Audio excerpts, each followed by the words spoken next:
السلام عليكم ورحمة الله تعالى وبركاته. أبليون كي كان مسلمة هندنو دران درسه إنا لله وإنا إليه راجعون. لبون تنيه هندنو شفتي بني آدم هندنو دوار أمو دفتيسي.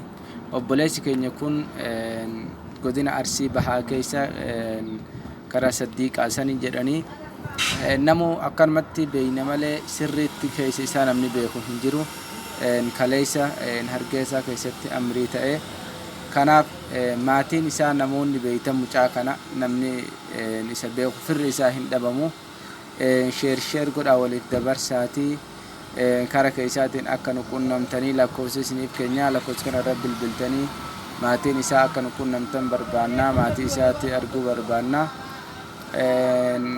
سورة إسا قد سيسين مولي سورة فيسبوك نين فايدة مولي كنا yoo barbaadan suuraan isaa kun isa kana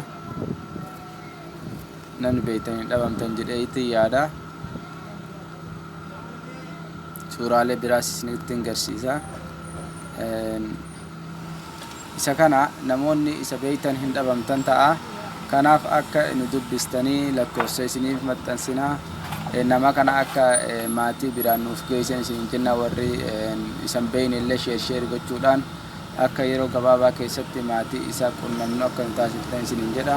Assalaamu alaykum warahmatullaahi wabarakaatu. Maqaan isaa Muhammad Hassan jedhama.